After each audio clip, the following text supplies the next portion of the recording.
You got your boy Classy Astronaut on here with my boy Fredo Knows. What's poppin'? We're going to be talking about MFC 9. That was commentated by Dios, Fredo, Chunky, and I believe Silver hopped on at some point. I think after you got off, if I'm not mistaken. It's a little bit later on, yep. Yeah, that's what I thought. I couldn't really tell on there, but I thought I heard his voice.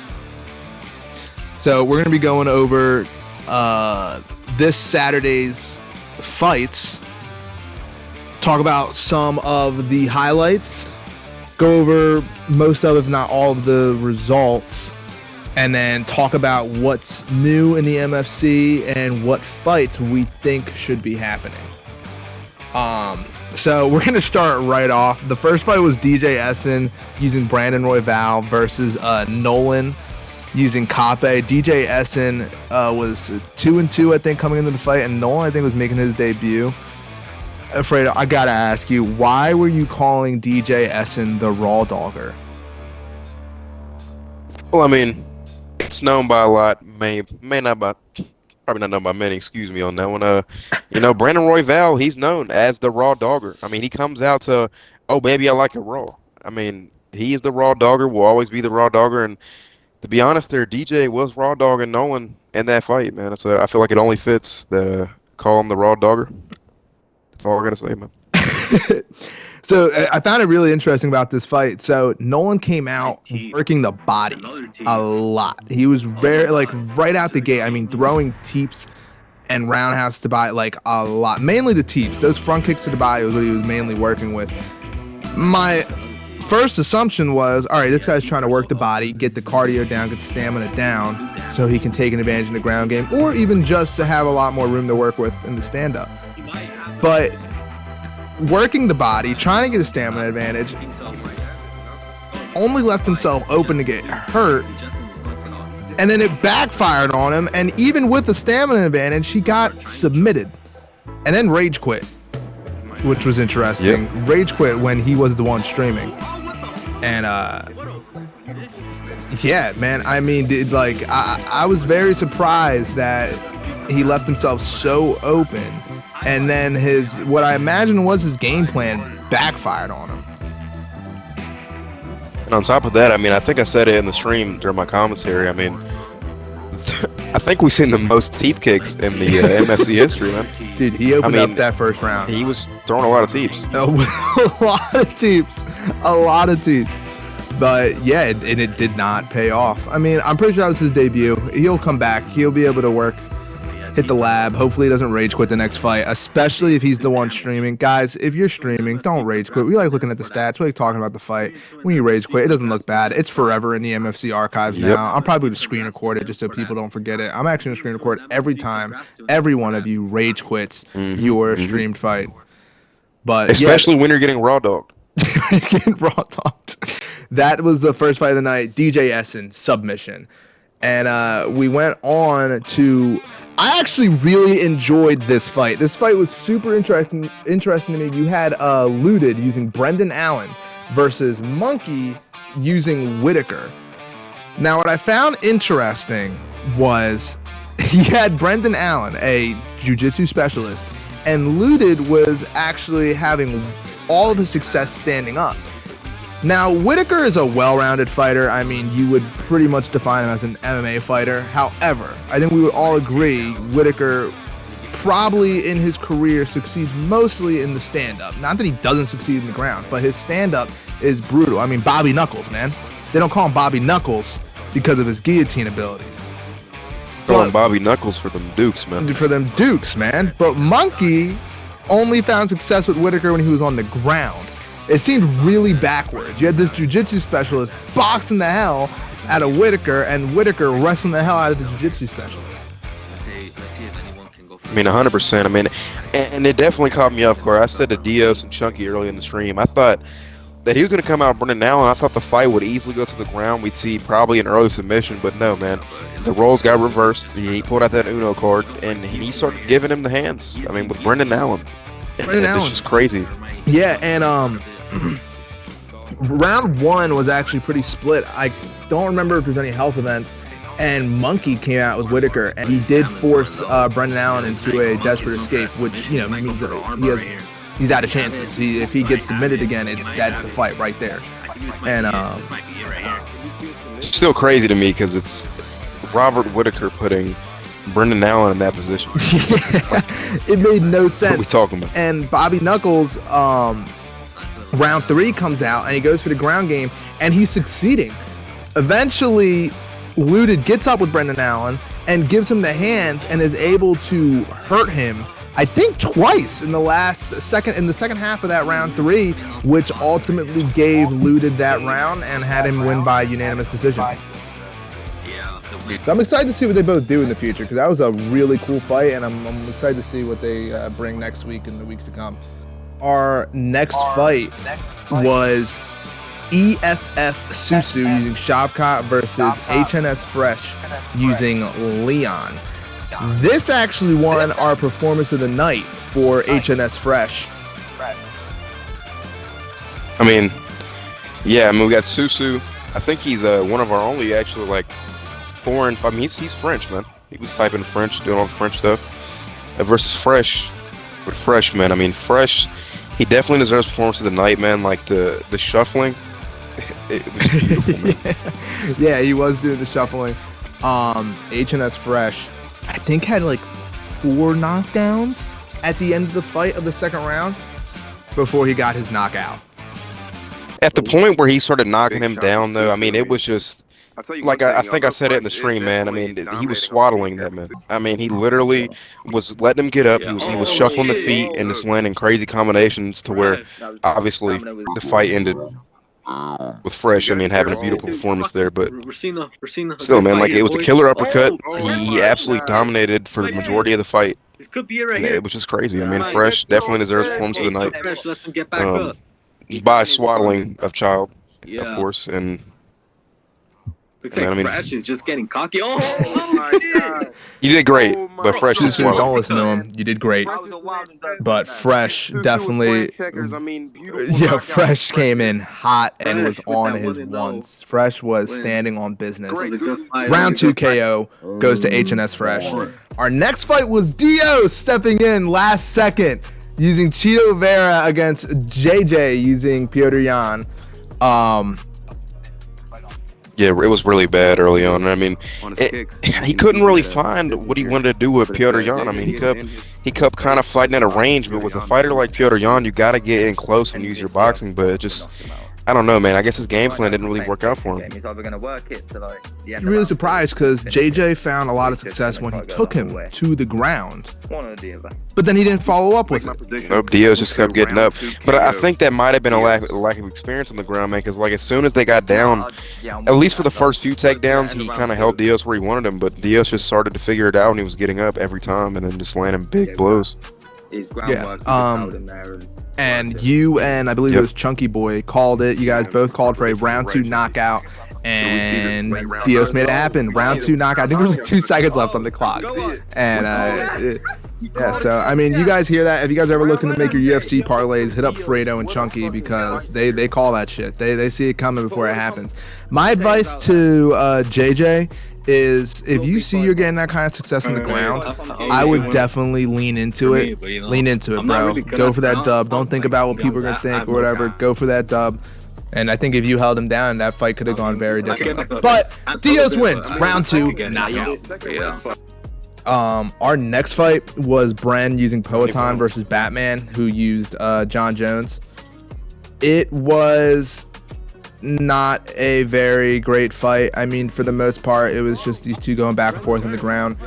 Not much to talk about there. Batman, unanimous decision. I will give credit to Batman for coming out and going his first dub against Bren. I don't know anything about Batman. I literally have the scoreboard open right now. Bren's 38th in the world, season 5 right now. So, I mean, very big accomplishment by Batman. And I knew Bren was good. I've sparred with him.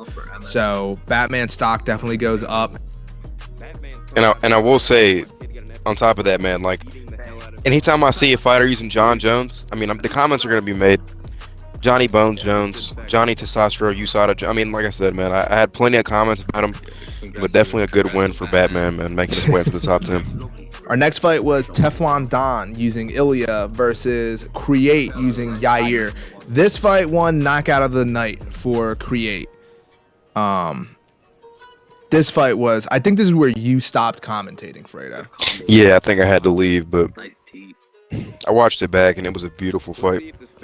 Yeah, that was a very clean fight. I was pretty impressed by Create because he came right out the gate and pressured Teflon into the cage, and then bodies. And he, if I remember correctly, I think he had like 2 health events and 2 knockdowns in round 2. And then just when it looked like Teflon might get a combo in, Create weaved the uppercut and hit a mean left hook just to knock him out cold. Straight to the Shadow Realm, man. Straight to the Shadow Realm, which is a shame because I think last week Teflon Don won our knockout of the night. So it's a really interesting turn of events that Create manages to knock him out for the knockout of the night the week following with a dominant performance. And I mean, and 100%, and it's just a good way to use Yair. I mean, the way he used Yair that fight, just counteracting him, landing clean combos. I mean, there's no better way to use Yair, man. Using that length, putting that pressure on him. That's the way you got to go, man. Round 2, knockout, Create for that fight. Our next fight was US Sloper using Dreykus versus Rush, who used Usman. And US Sloper actually got submission of the night on his debut with this fight. This was a dominant performance from US Sloper. I know he's good. And I fought Rush, and Rush is by no means a scrub. But I think that Usman pick screwed him over. 100%. I mean, when you use Marty Fake Newsman, you have to use him a certain way, and I don't think he was using him the right way. I mean, when you have the fake African Dreykus Duplessis, it just goes both ways. I mean, yeah, he was using him an interesting way, but it worked out for him, I'd say. Yeah, well, here's the big thing about Usman. I mean, we all know he's a wrestler. He's really good at holding people down, keeping that pressure on him when he's on them. But you know what he sucks at? Being on his back. He has no bottom stats. He's not good at being on his back. Especially against a fighter who has good ground stats like DDP. And I mean, it definitely was dominant. I don't really think there was much hands usage, and when it did, I don't think it really went Rush's way. I think Usman was a bad pick. I know Rush has the skills to get wins in the MFC, and I think he'll have a better fight next week. But US Sloper definitely came out dominant and showed that he absolutely has a spot in the MFC. Darce choke, round 2, submission of the night. Congratulations, US Sloper. Yeah, he has it. If you don't like losing, then. Our next fight was Draco using MVP versus Chunky using Leon. This is actually a pretty good fight.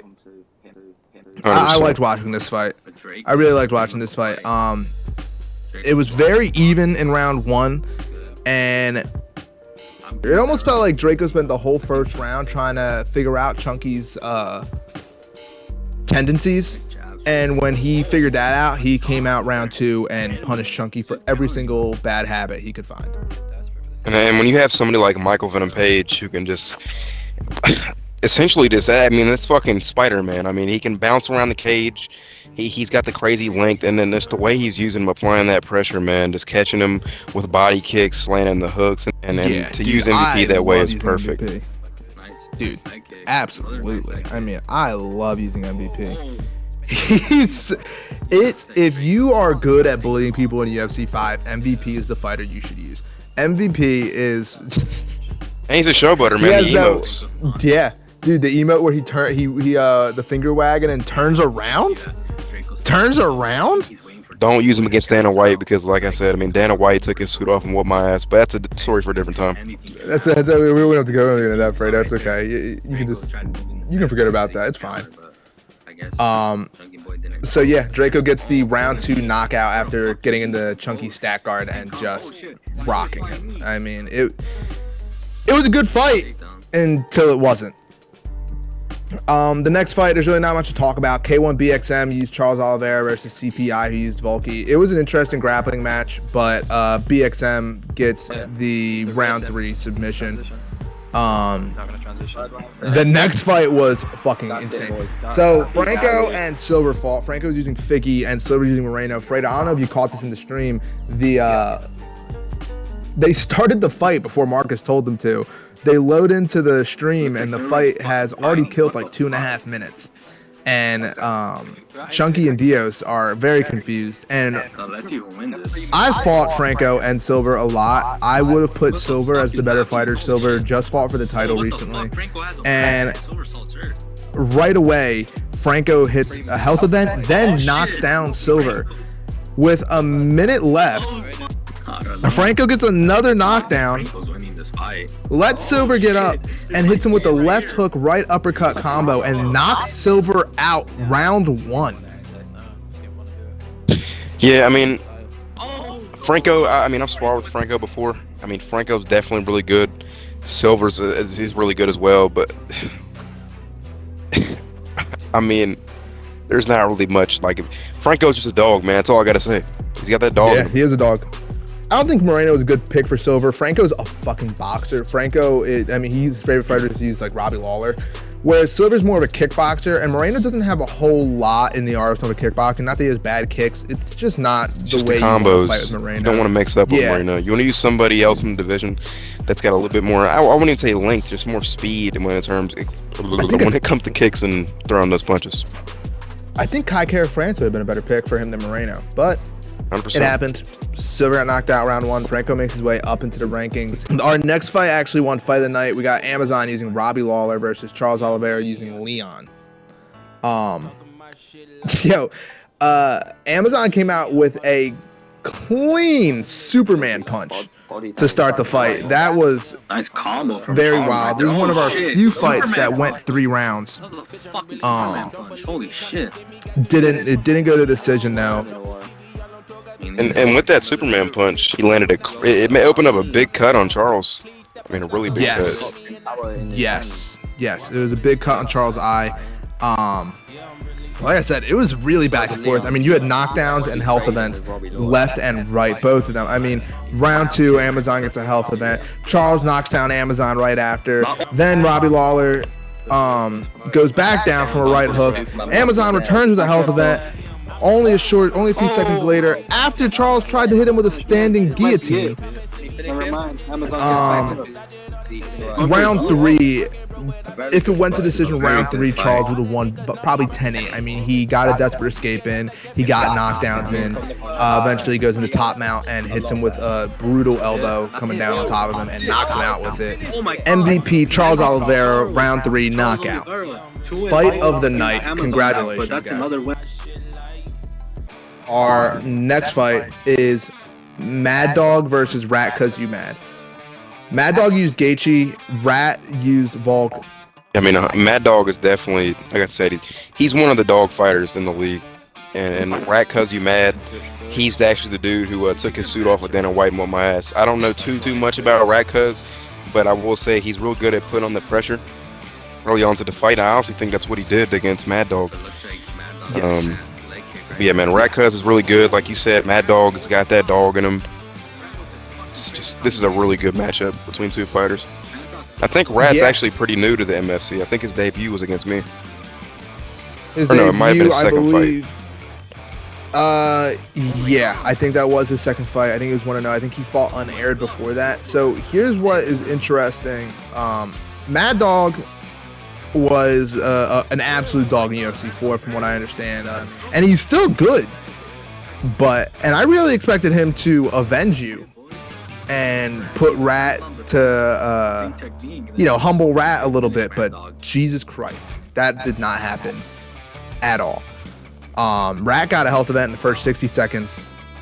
Gets another health event with an uppercut.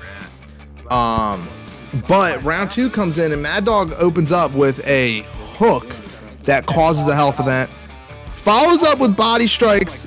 He goes to the roundhouse. Rat ducks under the roundhouse kick. Lands a left hook and instantly KOs Mad Dog. Instantly. I honestly believe that Rat should have gotten performance of the night for this fight. No disrespect to, I don't remember who we gave performance of the night to. I can't remember right now. Fresh. Yes. So no disrespect to Fresh. You guys had very similar levels of performance, but the opponent of Rat, for Rat to come out here and do that to Mad Dog, very dominant. Especially very with dominant. a fighter like, I'm not gonna take away from Volk. I mean, Volk is obviously very talented, but at lightweight against Justin Gaethje. Against Justin Gaethje. Yeah, dude. I was very impressed. My jaw dropped when I saw Mad Dog get knocked out like that. We saw some serious upsets this event. Rat, cause you mad, round 2 knockout. Now, our next fight was the PlayStation title fight. This also tied for fight of the night. I'm the GOAT using Suga versus Abstract using Marab. Future fight in real life as well, man. Yeah, dude, I think they just announced it. I think Marab just announced the fight. I mean, I'm not sure how UFC official it is, but I was seeing some post today on May 5th that Marab was making it official, like official. But you never know. He went for a rear naked choke, caught me off guard because I genuinely thought Abstract was able to force that desperate escape. Yeah, what caught me off guard was GOAT attempting to jump on top of Abstract, and Abstract kicked him in the face to avoid getting finished right there, saving himself from having a really rough first round. And it's crazy to think about because you don't really see like the up kicks used and actually work in a way like that. And I mean, for him to use that up kick from the ground and actually catch him with it and stop him from being finished is just, it's beautiful to see. Yeah, man. I mean, that whole first round really showed how high level of fighters these two are. Because if you're ever fighting online in UFC and you get somebody down and you go to jump on them and they keep doing that up kick, dude, it's pretty devastating. You're like, dude, who is this guy? Like, who is this guy I'm fighting right now? It must be Abstract, apparently. Yeah, it's gotta be Abstract because it takes it takes a bit of skill to get that in perfectly, and I fought some people that will get it in every time. But yeah, this match was really interesting. I mean, you saw a real good combo of stand-up and ground game from the both of them. Yeah, I mean, great job. GOAT gets the round 2 knockout by. If I'm not mistaken, he's the new like PlayStation title, right? It's his first time getting the belt. He is the new. Yup. It's not his first time. It's actually the second time. He's the only. So strictly before stepping down from the belt was 5-1, and I'm the GOAT is the one that gave him his only loss. So Abstract was supposed to fight for the title weeks ago, and he was on a little bit of a drunk escapade, and I believe he fell asleep and did not wake up in time. So I'm the GOAT stepped in last second against Strictly and took the belt from Strictly on last second notice. And then in their rematch, I believe 2 weeks later, Strictly took the belt back.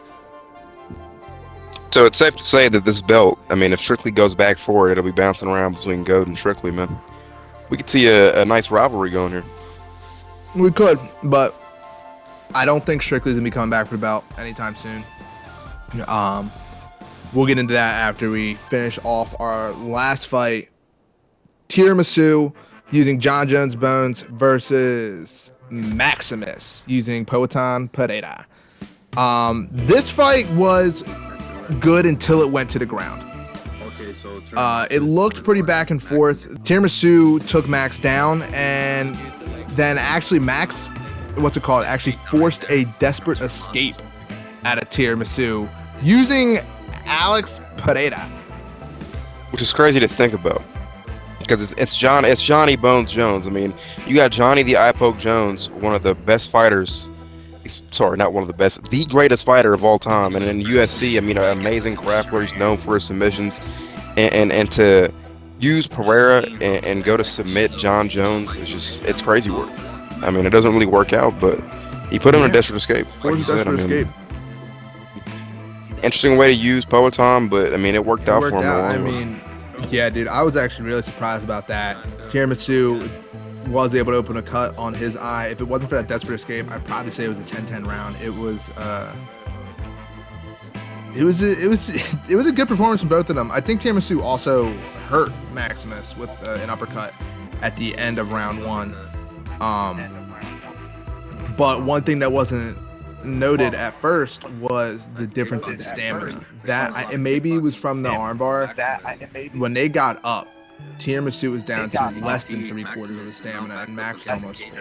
It's pretty bad, man. And you, especially when you have somebody like Powhatan who he can keep applying that pressure with the kicks, with the hooks, spot shots. You know what I'm saying? And he backs up with the power. So like, when you have that low stamina early into a fight, a 5-round fight, it's not good for you. Listen, Tiramisu was keeping it real even in the stand-up, which is impressive against Powhatan using John Jones. It was really impressive. I mean, he got a vicious spinning back kick that hurt Maximus, but Maximus hurt him back with the roundhouse to the body. It was only a minute in the round 2, and they both had been hurt already. But Maximus worked that body until Tiramisu's stamina was absolutely gone, and then he took him to the ground, kind of bullied him on the ground, kept trying to go for the armbar from top mount, but Tiramisu, I mean, with no stamina, was stopping it. That was pretty impressive from Tiramisu in such a hurt position. He was refusing to go out by submission. He manages to last until round 3, even though Maximus is putting the work on him. But eventually, Maximus comes out round 3, Jorge style, Masvidal, flying knee, straight out the gate, knocks Tiramisu down, lets him back up, and then lands a brutal left hook to the body and wins by TKO. Maximus is the winner of the Xbox title fight, taking the belt for the Xbox division, round 3, TKO. And then to note on that too, man, he did it in classic Alex Pereira fashion. I mean, he's known for his left hook. I mean, he's got a fucking brick tattoo on his left hand, and to win that way against, I mean, Tiramisu can't take away from me. He's a good fighter, beautiful fighter. Pause. It's crazy. I mean, beautiful win from Maximus, man. Let's see if he can continue to keep this belt and go on this winning spree. The entire Xbox division is getting flipped upside down. I mean, I'm looking at it right now, and no disrespect, but this whole menu is about to be so different.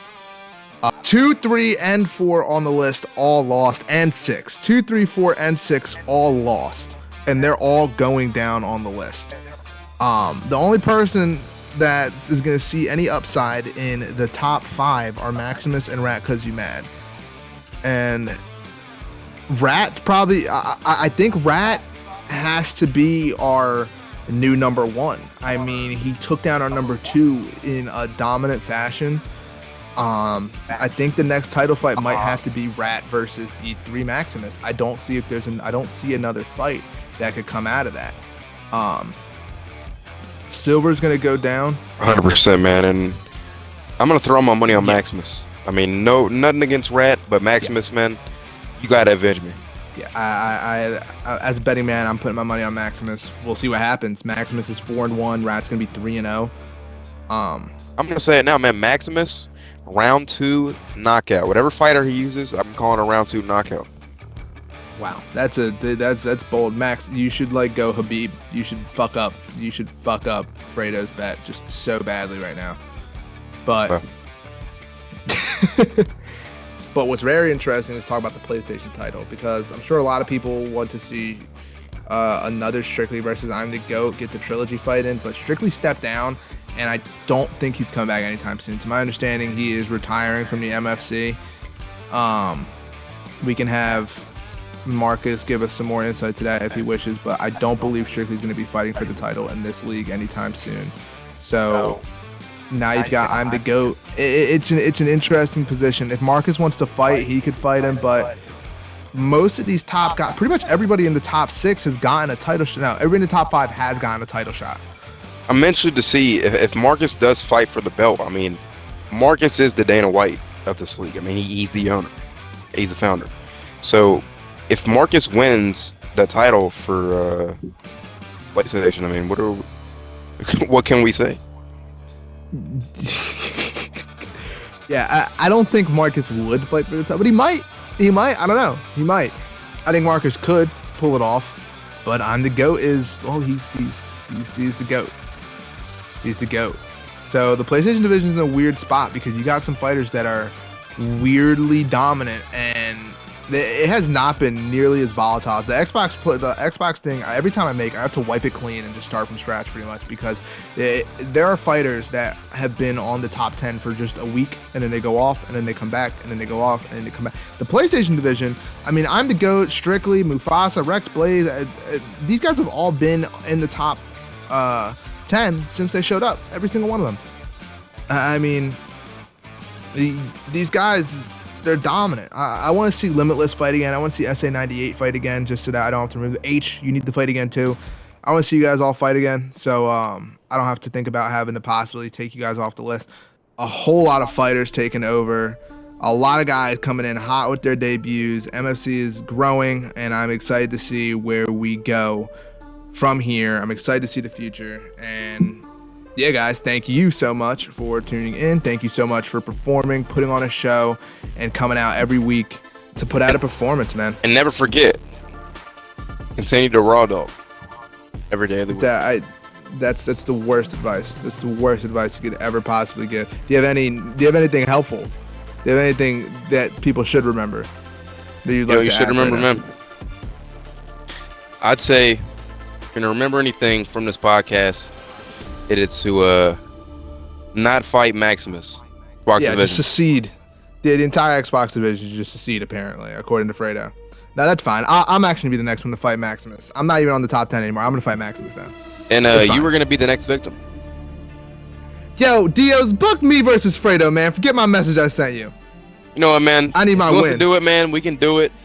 Classy. You don't want this. Any division. You don't want to do this. Thank you all for listening. Tune in next week for our Saturday fight, MFC 10, May 11th, 2024. Normal time as always. Can't wait to see you guys there. Stay classy. And eat Fredo. Man, fuck Fredo. yeah. Got that.